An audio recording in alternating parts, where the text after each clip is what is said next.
What's up, guys? Just taking you guys through a training session. I've been talking a long time about how I feel about how you should exercise. Instead of talking about it, I'd prefer to just lead you guys through it. It's a form of exercise that I call groundwork and rings. If you guys want to go through it with me, it's going to be about 20 minutes, and then we're going to follow that with some swing work.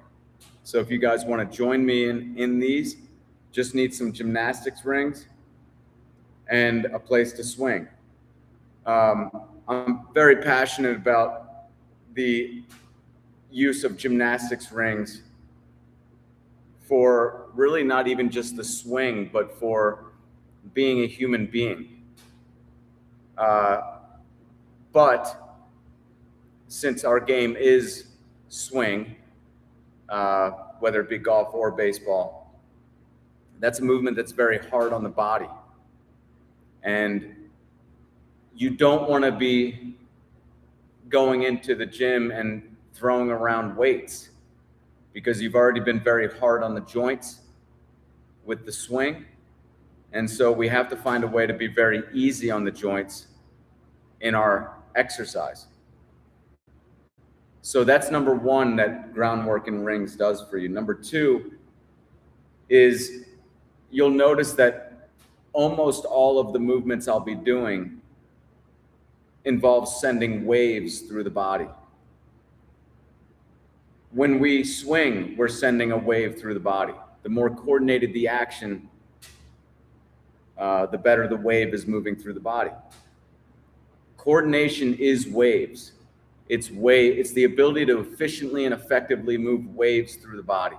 So why not practice that in your exercise? So we're killing many birds with one stone by doing groundwork and rings for our exercise. This is really all the exercise you really need. When I say you should do groundwork and rings, I don't mean you should just kind of throw it in there along with a bunch of weight training. I mean, it's really all you need to do. And as you'll see, it's extremely easy on the joints.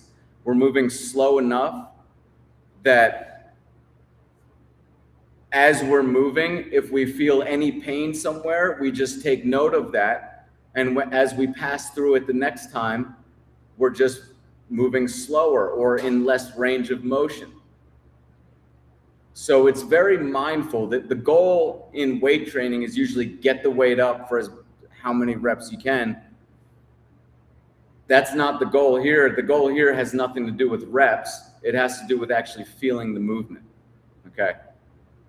So we're gonna move through some of this. I'm gonna keep my heart rate. Why don't you guys do it with me? If you have some ring, you guys should have rings by now. If you don't, go to my website, theswingmechanic.com. I make like 2 cents off of this. It's mainly just to direct you guys to the rings that I recommend. There are some on Amazon that I have a link to on my website. So check those out. Go under affiliated products on my site, theswingmechanic.com. So we'll just go through it. It'll be, like I said, about 20 minutes.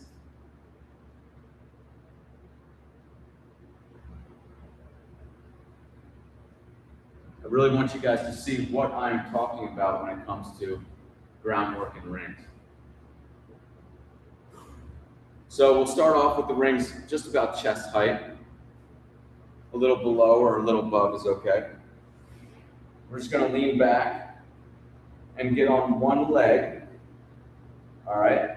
And then we're gonna send waves through the body, starting with the hips moving up.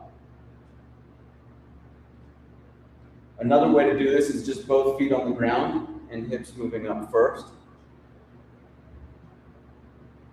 So here, again, you can use one leg or you can have 2 legs on the ground.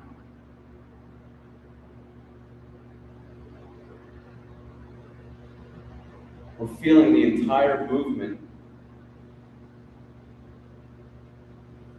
and we're moving really slowly. I know that it's popular to move real fast in training, but that's stupid. That's really dumb. You're just going to damage your joints.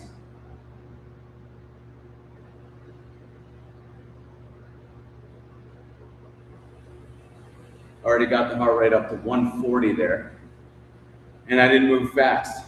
The concept that you can actually get your heart rate up without moving fast is something that people really need to learn in our exercise culture.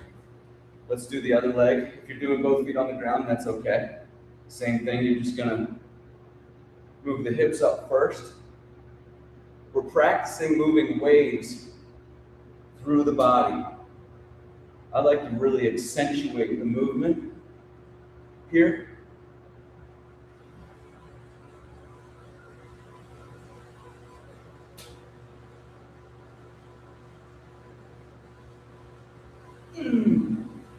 There we go. Heart rate up to 146, 8, 148.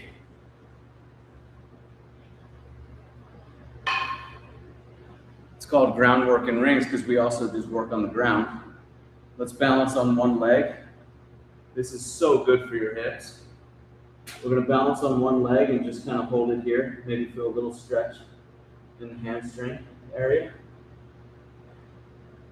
Just hold it. You might feel a crack or two. Cracks are usually locations of past injury. And sometimes there are good cracks and bad cracks, but you'll feel mostly good ones here. Just hold it here. We can kind of turn so that we're facing the ground more. And feel that stretch in the hamstring. Really pushing up with this leg this way to work the glute. We can also turn. This is, I think, a standing half moon in yoga. Beautiful, beautiful exercise for the swing, guys. Right here, just holding it.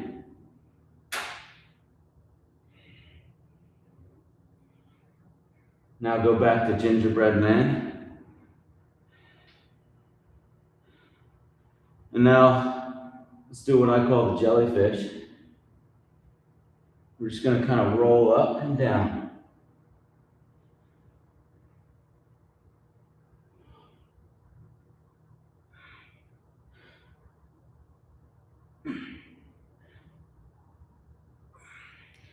Good. Heart rate's up to 130 there. We have it backwards in exercise. We're looking at the muscle and saying, okay, I want to work that. What movement do I need to work that? That's not the way you should do it. You should let the movement dictate your exercise. What movements do I need to do? Focus on the waves, not the muscle that you want to work. Focus on the waves moving through the body. That's what you should do. Other leg here. Just balance. Again, there are not many exercises that are better for the swing than this. You guys may not realize, but your hip is extremely important in the swing. If it's not sturdy, it's going to affect your swing. If it's not sturdy, you will get injured. The swing is hard on the body, guys. Let's not go to the weight room and be hard on our body some more. That's just being stupid. It's just going to lead to injury. All right, I'm just playing around here, moving around. You can play around as much as you want here. You can turn towards the ground, lift that leg that's up as high towards the sky as you can to work the glute, and kind of bend down towards the ground with your torso so you feel the stretch in the down hamstring. Then we're going to turn into a twisting half moon, I believe it's called. Again, it's hard to get better than this for the swing. this move right here.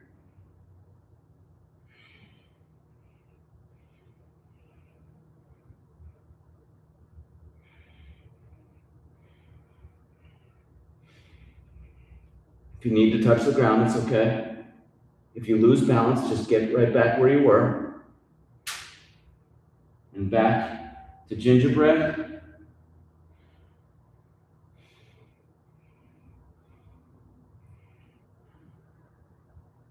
And let's do some jellyfish.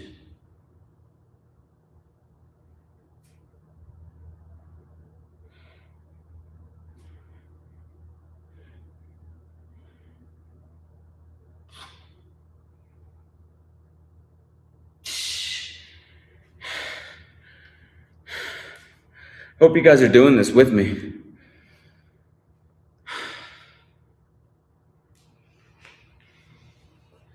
We'll go to something kind of fun on the ring. It's a bit of an advanced move. I'm gonna go for 10, but I might not get there. It's okay. We'll see what I can get. These are skin the cats with a shrug at the top. When I do skin the cats, I bend the knees as I go up. I just don't want to be hard on the shoulders. If you go real slow, you probably will be fine if you don't bend the knees, but I just prefer to just make sure I'm going real easy on the joints. It doesn't matter in terms of muscle building. It's gonna do the same, pretty much the same thing. So let's just be as easy as possible on the joints. You guys see where I'm going with this? This is not something that's taught out there very much, being easy on the joints. But it's the most important thing. I mean, anyone can build muscle, but can you build it in a way that's sustainable and that's very easy on the joints? That's the key. So we're gonna go into almost straightened out, but not quite, with our arms. Just go up and shrug at the top. Up, shrug at the top.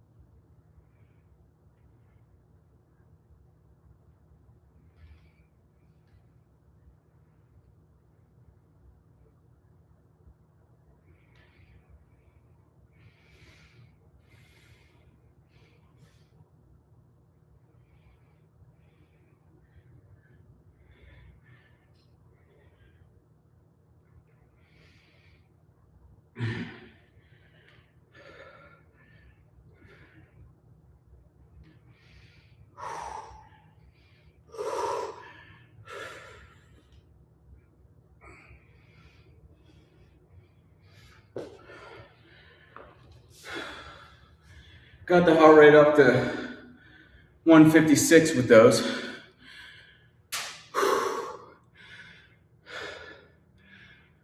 What's up, Jan?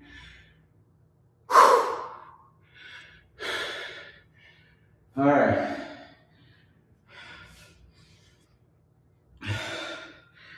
Now we're gonna go to, again, another extremely important action for being a human, but for the swing especially. Neck work along with the spine. Gonna lunge in one direction, volleyball hands against the forehead, and send waves through.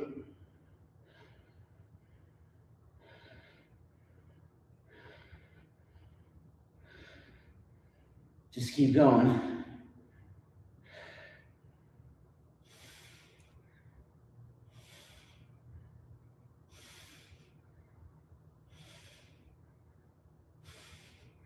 Got about 15 more seconds.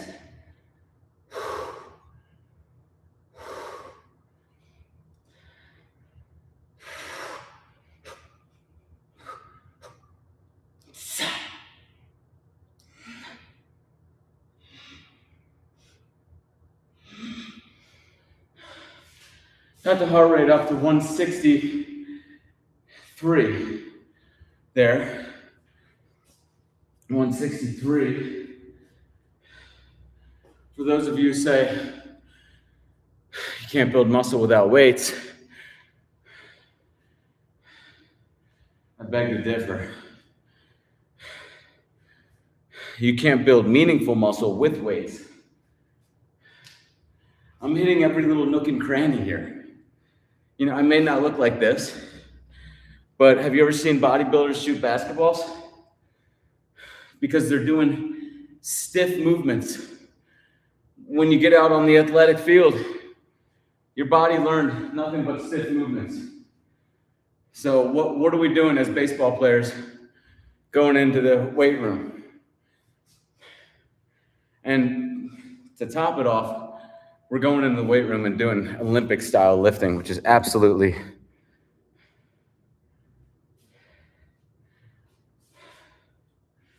irresponsible by the coaches who convinced you to do that. Lean to one side, lean to the other side, I should say. Volleyball hands. And let's get the heart rate up. This is just, seriously, how do you get better than this? By the way, you will never have an excuse not to work out doing groundwork. And if you have rings in your garage, you'll never have an excuse to not do rings either. So you'll never have an excuse not to work out.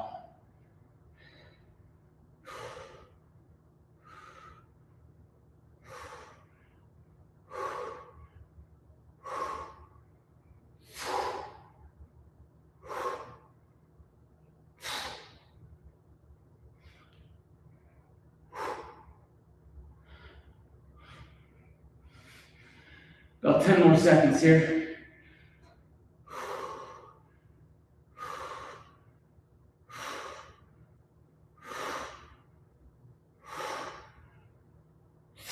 All right.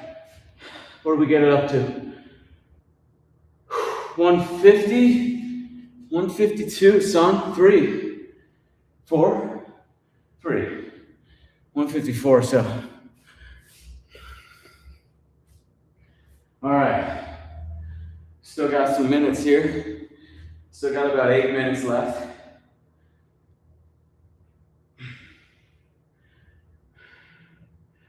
All right. We're going to continue with the neck.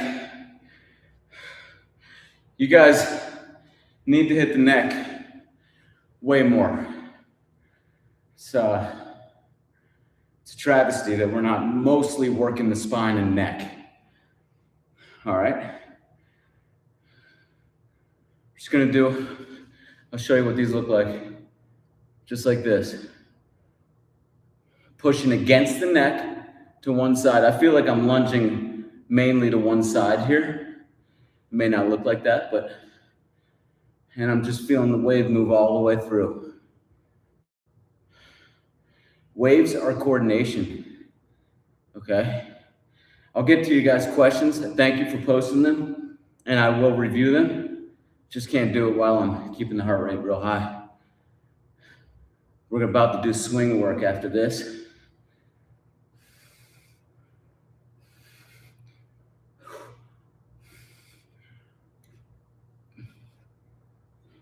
Really exaggerate the wave moving through.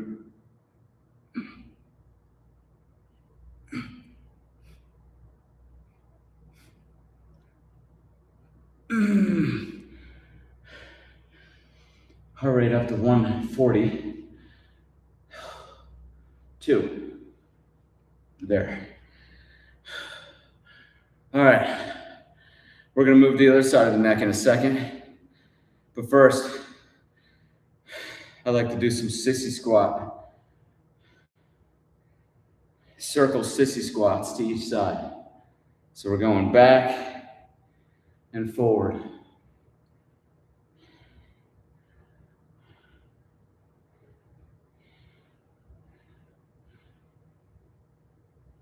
You'll feel a lot of cracks on this.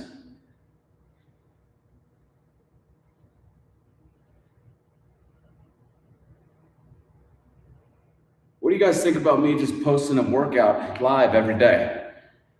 What do you think of that idea? And if so, what time would you like to see it?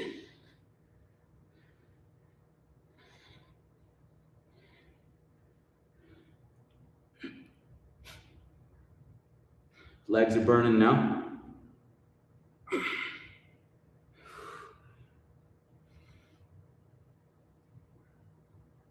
Good, good.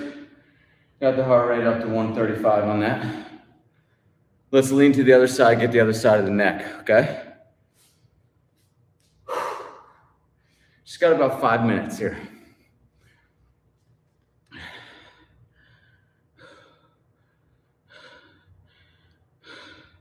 You guys ever seen workouts like this? I really don't know if anyone else does this. I've been in my own cocoon for a long time. I haven't really cared what people are doing, as long as I was doing what felt right. I mean, I care what you guys are doing, but I'm saying in the fitness industry, I don't know what's going on.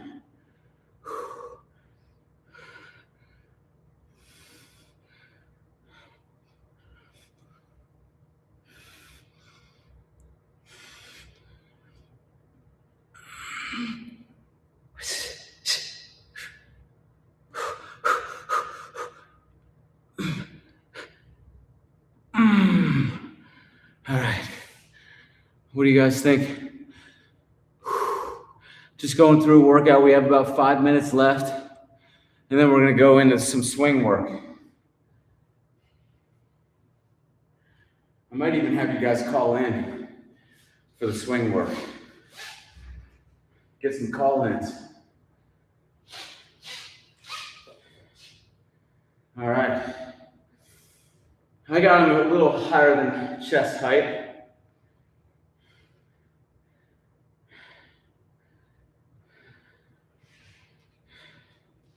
Gonna hang upside down and just do some shrugs.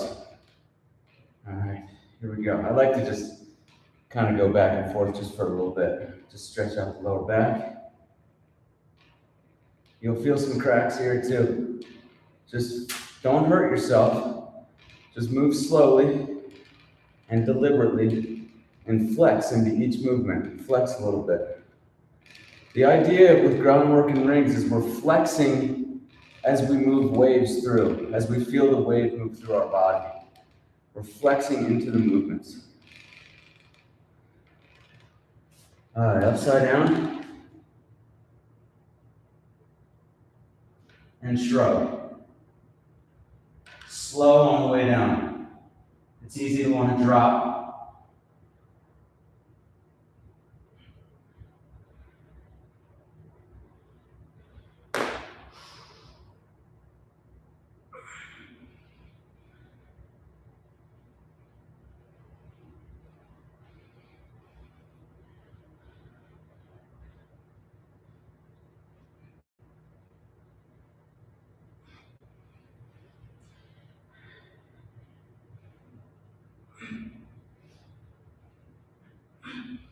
All right, and down slow.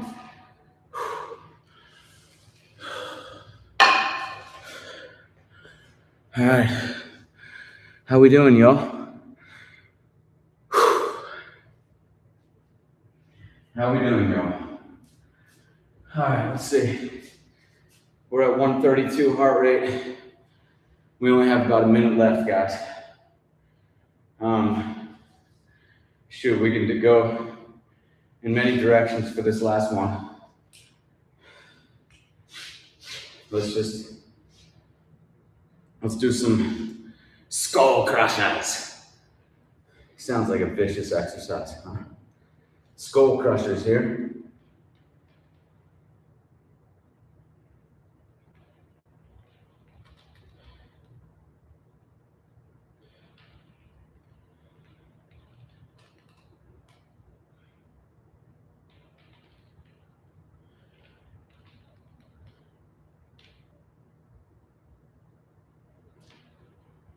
Be very careful here. Be mindful of what you're feeling in the shoulders. We don't want to push it. Just go at a comfortable mobility range. You'll build mobility as you do it more, but don't force it.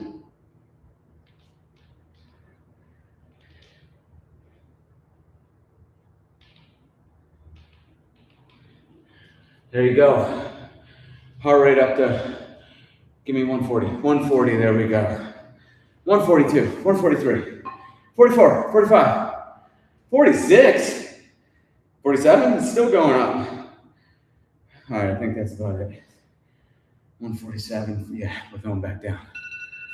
All right. What do you say we do some swing work, mates? Some swing work, yeah? All right. I hear that 9 or 8 says, I hear that Ken Griffey Jr. didn't lift weights. How do you recommend people build muscle without lifting weights? But bam, I just did it, son. I just did it. This is all I recommend. I'm not a good example to look at because I have the worst genes for building muscle, but I can tell you this, I would never be able to build as much as I have doing anything else. And I don't have a lot, but everyone's got different genetic makeup. I'm not really gifted with the ability to build muscle real fast, real well. However, there's never been a way for me to build muscle as good as rings and groundwork,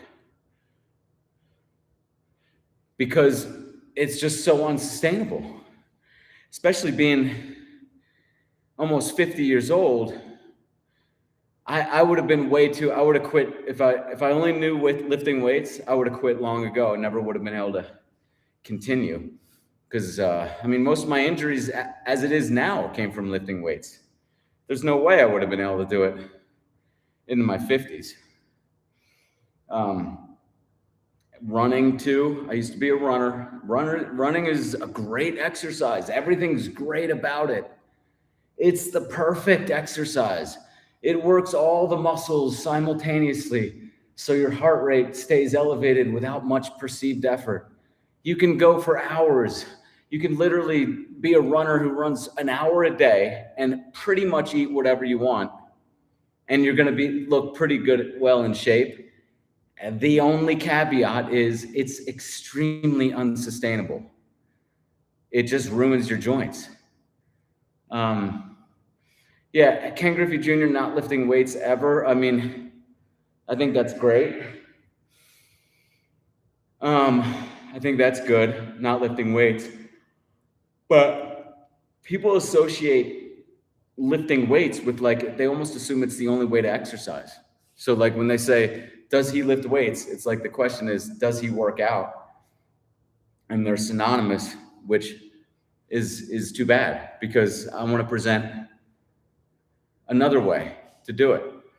And had Griffey been on a program where he was doing groundwork and rings, he would have built 15 pounds of muscle in a very joint healthy way. Same with Jack Nicklaus. It would have helped anybody. Tiger Woods. Tiger Woods got into running. Now he's saying running is not good. Well, yeah, good. See? I wish a lot of these guys had this instead. So there you go. We just did 20 minutes of groundwork and rings. Let me see if Insta has any comments or anything. What do you guys think if I did a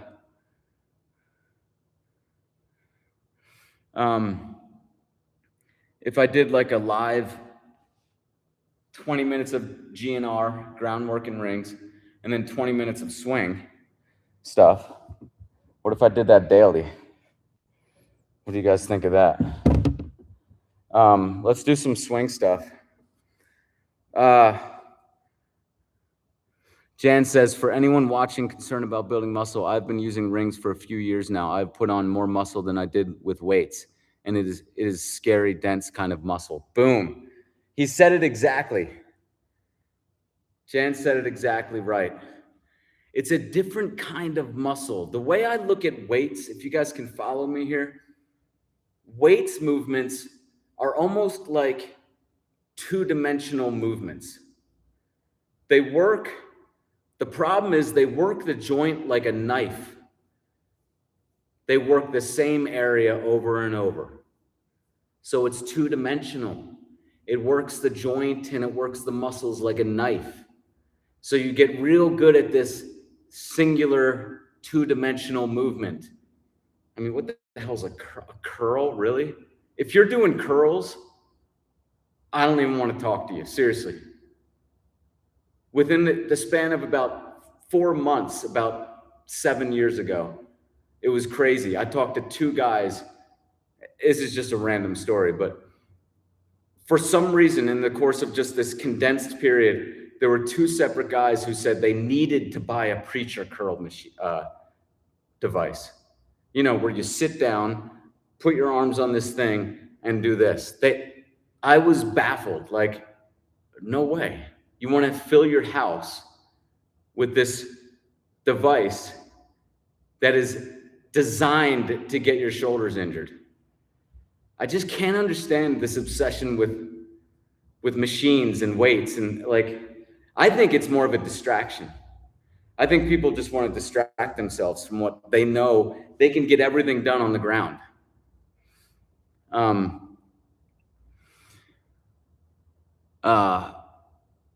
Do you know anything about Yoshinobu?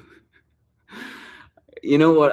I don't mean, I'm going to read this in a second, 9 or 8. I love your comments.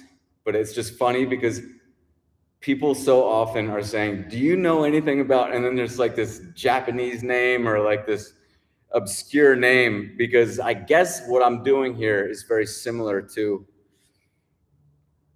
other disciplines. I don't know. I don't know. I don't really study. I think, isn't like Tai Chi supposed to be something like, I don't know. I'm honestly kind of borrowing from bodybuilding. I am borrowing a little bit from bodybuilding because I want the burn. I'm after like the 2 or 3 or 4 sets in a 20-minute or an hour-long session that really hit the intensity hard. I'm after that, just like bodybuilding is, because I'm just as interested in building muscle, but I don't want useless muscle. I don't want to go to a basketball court and shoot like this and just look like an idiot, or whatever athletic, or even walking. I honestly feel better walking with the work I do. It feels, it's really for being a human being. That's what this training is for. But anyways, do you know anything about Yoshinobu Yamamoto training? It's pretty unconventional, with him focusing on flexibility and throwing javelins. Huh. That's crazy. Javelin throwing is not something I've gotten into. But anyways, let's get to the swing. To the golf swing, baseball swing, whatever you guys want to swing. I've been really into the lead arm lacrosse trainer, which you can get on my website, theswingmechanic.com. It's just really fun. And it has made me more cognizant and better in the transition from the backswing into the forward action. Let me know what you guys are working on.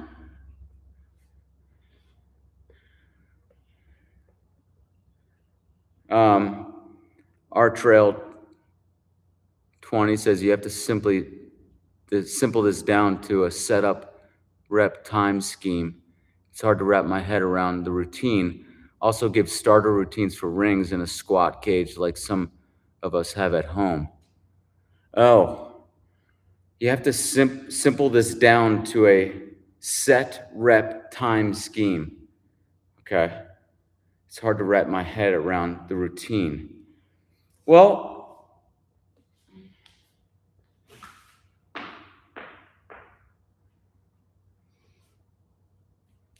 it may be hard at first, but I think that's why I wanted to do this, where I'm just kind of showing it time and time again. If you pick up just one movement today on the rings or on the ground, that's fine. You can just do that along with maybe 2 or 3 or 4 other movements that I want you guys to really just understand that you can kind of do anything as long as you're attempting in most movements to move waves through your body, as long as you're flexing into the moves, and as long as you're moving slowly. Waves, flexing, slow movement. And that's really what it's about.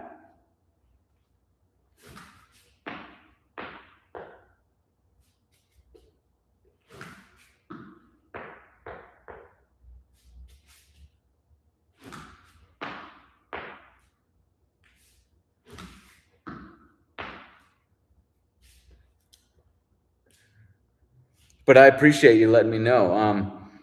I will think about ways to maybe to post like the routine that we're going to be doing for that day, so you know where we're going. I was a runner too, so I respect the way running kept your heart rate high for a certain amount of time. I noticed benefits from keeping my heart rate high for a certain amount of time. So I try to do that. That's why I keep my heart rate while I'm doing it. My average heart rate is usually somewhere around 120 to 130.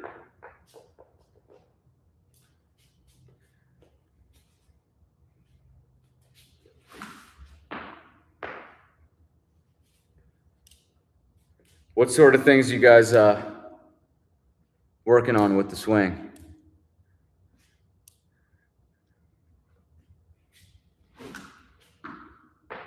Lead arm lacrosse trainer, you can get on my website.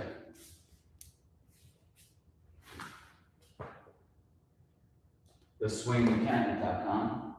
Now I'm gonna use the lead arm training bat. For those of you who don't know my approach to the swing is based on the fact that a disproportionate number of the best hitters were dominant in their lead arms. This has been studied. Hitters and golfers were dominant in their lead arms. This has been studied by a guy named David Mann out of Freie University. Babe Ruth, dominant in his lead arm. He wrote with his lead arm. Ted Williams threw and wrote with his lead arm. Barry Bonds wrote with his lead arm. Ken Griffey Jr. did everything but throw with his lead arm, was very coordinated in his lead arm. And if you look at these guys' swings, they are very emblematic of what a lead arm dominant swing is. Same thing in golf. If you look at a disproportionate number of the great ball strikers, they were dominant in their lead arms. Look at the best ball striker of recent times, Sergio Garcia. At least he's top 3, top 5. He was dominant in his lead arm. Greg Norman, Curtis Strange, the best ball striker of all time. The guy who everyone says is the absolute best ball striker of all time, Mo Norman, was dominant in his lead arm. He was a righty swing, lefty throw, or lefty everything. So this connection of great swings to lead arm dominance is what I believe is what's going to be the next movement in swing instruction. And it's going to revolutionize the whole industry, because right now it's so scattered. And I'm talking golf and baseball swing. It's so scattered that it's hard to tell what the hell to work on. I mean, you'll get a tip from this guy, it has nothing to do with this tip from this guy, and everyone's kind of piecing together with duct tape a swing that's just kind of fake, basically. The next movement in swing instruction in golf and baseball will be a simplification approach.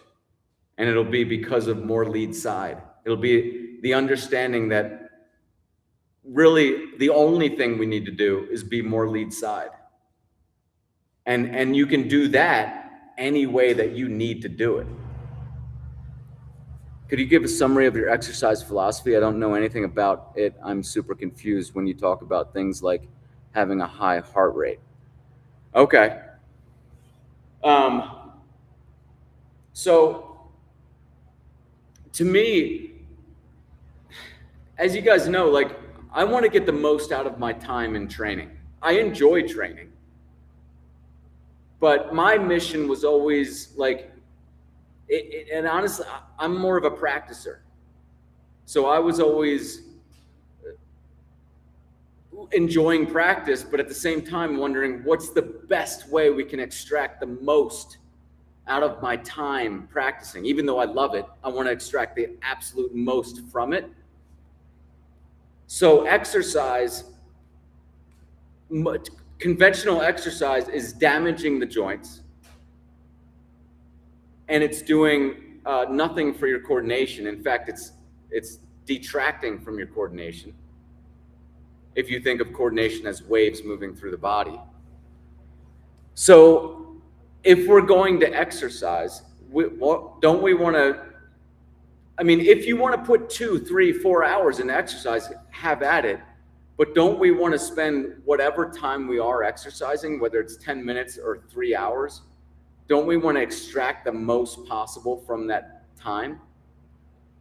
Additionally, I want an exercise routine that I can do every day, all day, if I want to. You can't do that with weights. You'll be injured before the week is finished.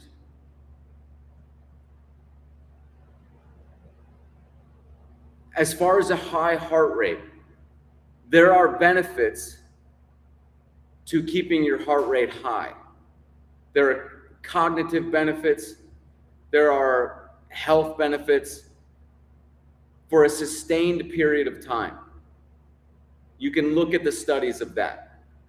So I'm trying to keep my heart rate high. I'm never just sitting there and letting my heart rate go to 50. Again, I was a runner. I remember when I kept my heart rate at a high rate for 40 minutes to an hour, I noticed benefits to that.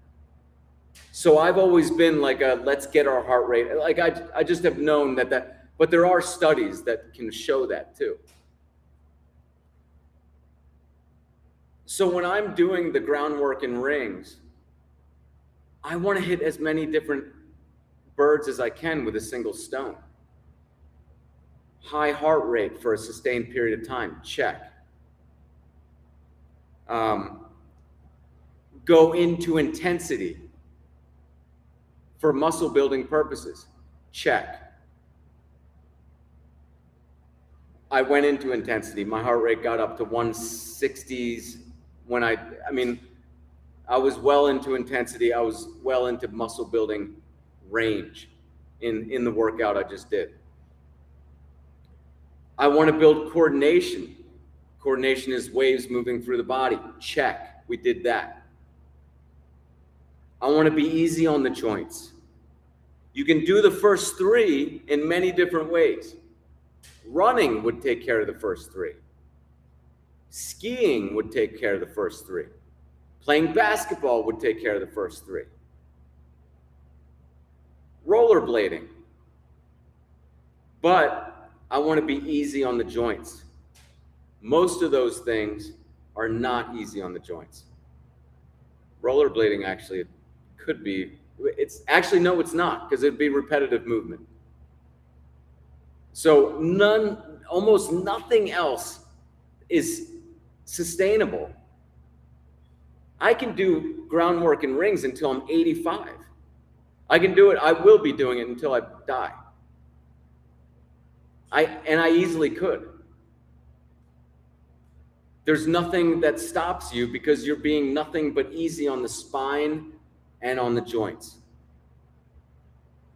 So the high heart rate thing is important because it's just one more checkbox that we can check off. You know, if you look at like a guy spending an hour, most guys spending an hour in the weight room, okay? They're doing damage to their joints. Their heart rate is not sustainably high. So they're not getting that cardio benefit. They're, like I said, they're damaging the joints. They're doing repetitive movement, and they're not getting coordination benefits. So again, I'm just trying to get the most bang for my buck, so to speak.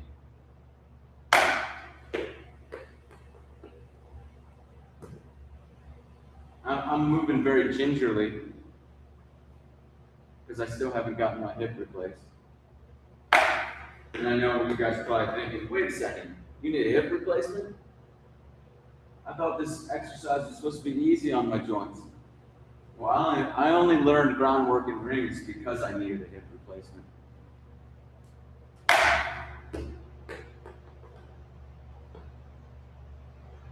The hip replacement was needed because I was doing conventional exercise for too long.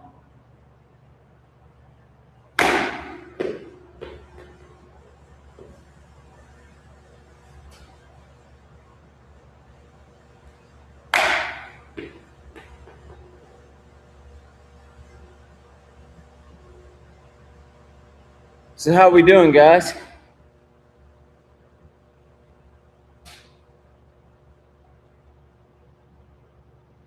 How's it going? What else do we need to talk about? We're almost an hour in. I think I should do this maybe daily, huh? Question is, what time would I do it?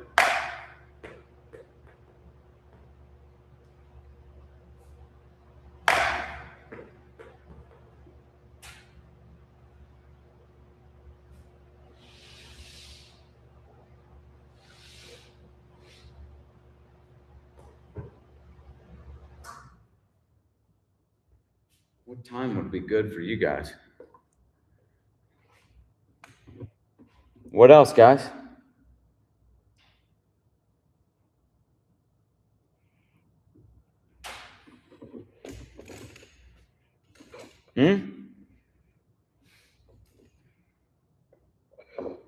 Back arm trainer, you can get this at theswingmechanic.com. The back arm still has a function in the swing.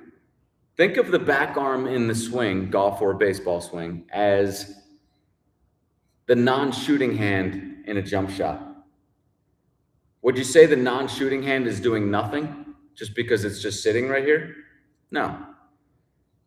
You know, it's serving its purpose, which is stabilizing the movement. The back arm is kind of the same thing in the swing. It's stabilizing. It's not controlling the movement. It's not exerting most of the force. You want the lead arm to be exerting most of the force. And when I say that, I mean the lead side. You want to feel the stretch shortening cycle happening in the upper lead side, controlling the move. The back arm needs to kind of go along for the ride, and it's going to do a movement kind of like this. And this is for golf or baseball. This is the key move that the great hitters and ball strikers did, because their back arm is supporting the move. It's not exerting and controlling the force of the action. So we need to train the back arm. I think that a lot of times what's missed in my training is that people think that it's just about the lead arm. It is for most of the beginning work that you're doing. You want to train the lead arm to really build that structure. Once you have that structure down for the most part, then we want to add the back arm. The back arm trainer, again, you can get it at theswingmechanic.com, or you can cut one down yourself. I don't really care. Okay. It's a broom handle cut to 14 inches. I mean, I suppose you could even use a pencil. Okay. What I like about something light like this is if it's heavy, you know, if I have a bat like the size of the lead arm training bat, which again you can get at theswingmechanic.com, or you can use just a small bat. If I use this, like you can feel the hand is flexing almost always because the weight of the bat. We're kind of teaching the back arm to flex too much. That's what I like about something this light, is we can just hold it really lightly and we can just go through the movement that we want. And for golf or baseball, I would recommend getting a tee or something like it, something you can hit as you go down, so we can practice this move here. And what I want you to feel is like you're going in almost like a circle action with the back arm as you start to open. And then at the lowest point, you will be turned and dropped. That's the action. It's like gravity's taking it, and then at the lowest point is where you make contact, and then you extend out there. It's counterintuitive. It's really not what you would think the movement should be. You know, it just seems like the movement should be force going this way at all times, right? And that's what your body thinks. And by the way, it's good to do the action that you don't want to do. We're teaching the arm, this is what I don't want to do. Extend and twist. This is what I do want to do. Really just feel like it's literally dropping as you turn. There.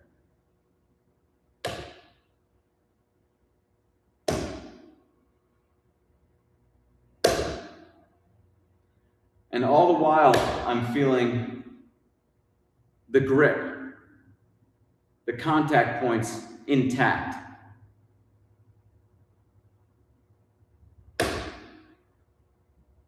And really, there's none of this. There's not enough weight to push against my wrist. So it's kind of remaining like this the whole way. There's not enough inertia to push it back because it's such a light object.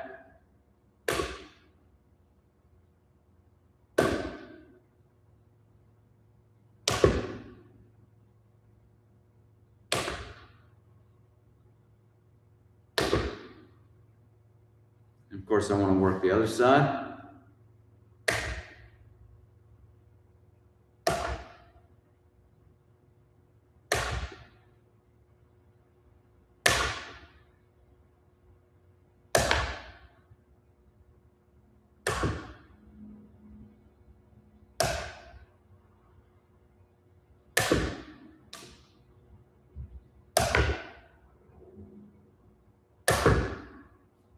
So that's a great action to do. How would you describe the barrel drop with the front side dominant swing? The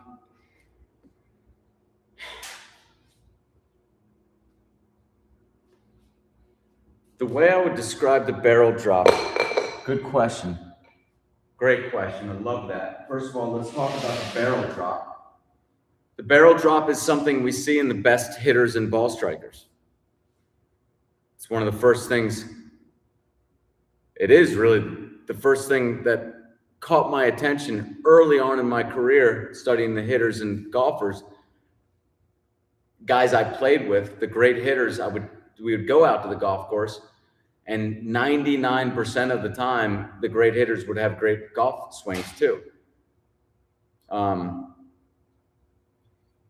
And you would see this redirection that was flattening out the barrel, or the club. What that is, I didn't know this for the longest time, but what that is not something that you can just force. You can't just snap it into position. You can't just force it in to drop like artificially. I'm just going to make it drop. You have to feel what's truly leading to that action in the greatest hitters and ball strikers. And what I finally realized it is it's more lead side. It's utilizing more lead side. And so the reason why that's so important is because now you don't have to chase positions. You just do it. You do more lead side the way you need to do more lead side. It's a complete reverse engineering almost the way that swing instruction has been operating. They've been saying there's a position, let's go chase it. Really what we should be doing is saying there are positions, let's go chase the feeling that is leading to those positions. That way you can feel that the way you need to feel it. Okay? So the dropping of the barrel is simply the stretch shortening cycle going on primarily in the upper lead side. When that happens, you naturally want to drop into position. I appreciate Jen for reminding me about this. So I have my Frisbee. Thank you, Jen, Michael. Guys, a Frisbee is a perfect example of what I'm talking about. It's all lead side. It's all lead side. Have you ever tried to throw a Frisbee like this? Obviously it's possible, but it's all over the place. Most people don't do it, right? And if you do, it's more of a movement like I just did with the back arm trainer. When you throw a Frisbee, this is kind of the more of the feel that we need in the swing. The problem is everyone's so used to coming from up here and being more back arm. The back arm is totally comfortable with firing out from a high position. When we transfer to being more lead side, we get more of that dropping action naturally. And a good way to feel it is just think of a Frisbee throw. You know, we're using just the lead side. We're getting that stretch happening, and we naturally drop to a position that feels right. I don't want you guys chasing positions. I want you guys feeling more lead side. And you're going to look different than other people. That's okay. Just move towards feeling more lead side and less back arm, and don't worry about positions.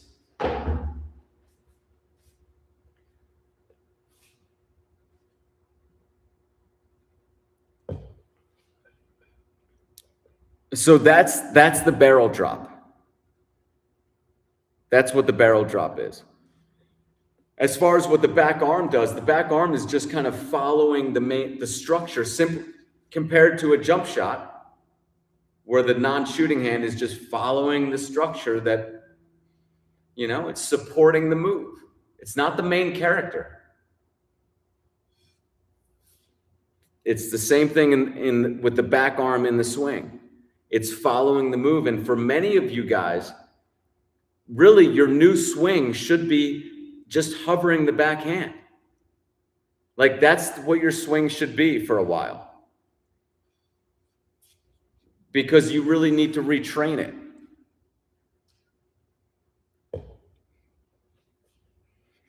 Let me see. Thoughts on starting the bat vertical versus angled? Again, it kind of goes to how do you want to do more lead side? So I would throw that question back to you and say, when you swing with just the lead arm, what do you want to do? What does it look like?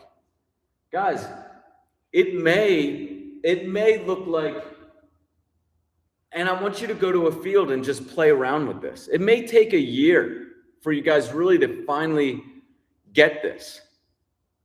Because you have to go to a field and just see how would you want to swing if you only had your lead arm to swing. What makes the ball go the farthest most consistently? And it may end up being a movement that's totally different from what it may be, that you like to have your bat, start your bat out like this and just swing it back. Well, then you're going to probably be batting like this. Oh, so be it. We're trying to start a revolution here, right? We have to think outside of the box. I mean, you guys aren't. You're just trying to play well for your team, but I mean, either I'm saying what I'm saying or I'm too scared to. And the bottom line is it's about more lead side, and it's about doing it in the way that you need to do it. And we need to discover what way that is. And if it looks unconventional, so be it. So be it. It's going to work for you.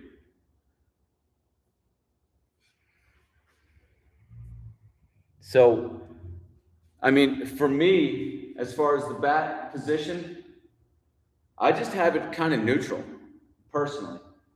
But there are people that, like, if you look at Ruth, he liked to really tip it this way. Hard to argue with Ruth. You know, I know it's not conventional to do that. What everyone's doing now is this stance. For some reason, that's in style, or like this. You don't have to stand like that. It's just everyone's just following the herd. It doesn't mean that's a better stance. Eric Davis stood like this. That's very lead side. I can understand if I was swinging with just the lead arm that I would want to stand like this. You know? But figure out how you want to do it.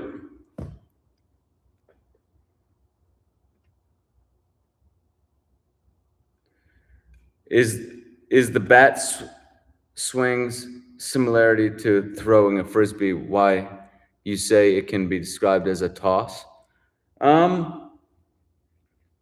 Yeah, because it's a toss because you're dropping so low.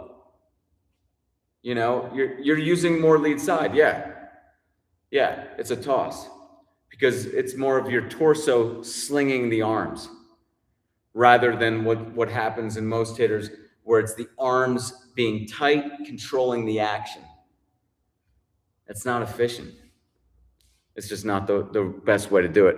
If you look at Griffey, who, by the way, was said to have the best swing of all time, maybe we should study what he does, huh? I mean, like, that's not rocket science. Like, everyone's saying he's got the best swing, and yet conventional instruction has been saying, don't look over there. Don't look at Griffey. I don't get it. I'm saying, let's look at him. Let's see what he's doing. If we say he's got the best swing, and what you'll see from Griffey is you'll see him in a position at contact. Now, he's very flexible. You don't need to try to get into this, but he's like this at contact. Well, that's quite a different action, guys. That's about as different as a house cat from a jaguar. In terms of, I mean, even more different. It's really almost like a different species altogether.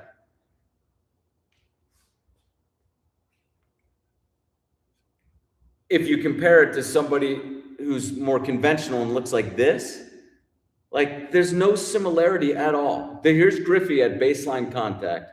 Here's most people at baseline contact. Best swing of all time, they say. Maybe we should try to understand what it is he's doing, huh?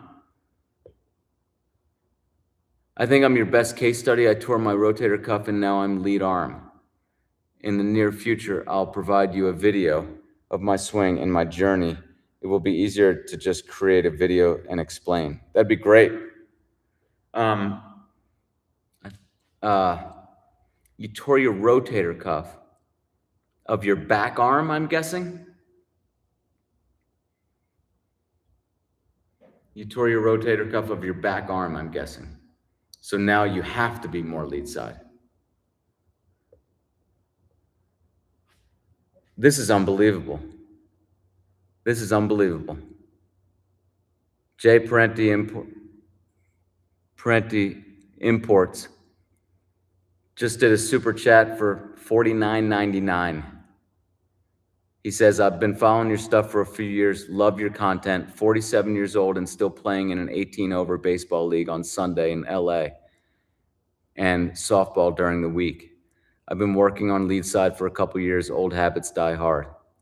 I mean, I can't, that's the highest super chat I've ever gotten. And I just can't thank you enough. Thank you so much. Your payment will go towards paying for this facility, and I very much appreciate that.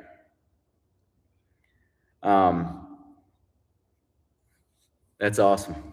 What can I say? That's moving. There you have it, guys. Thank you so much, Jay Parenti Imports. He says, keep up the great work. Means the world. Thank you, guys.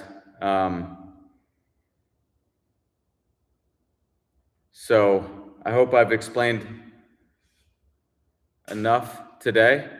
Let me know, by the way, if you guys want to see this. I honestly just had this idea like on a daily basis. Like I don't know what time would be best for you guys to actually do a workout. If you could give me any feedback. Really appreciate the super chat by Jay Parenti Imports. Keep up the good work to yourself. You're 47, still playing in an 18 and over league. That's pretty gutsy. In LA, I'm sure that's stiff competition. Probably some of the best in the nation, I would think.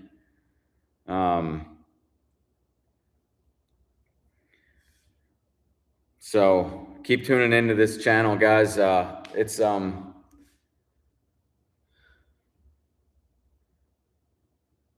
It's a place where we can simplify the action and have more fun.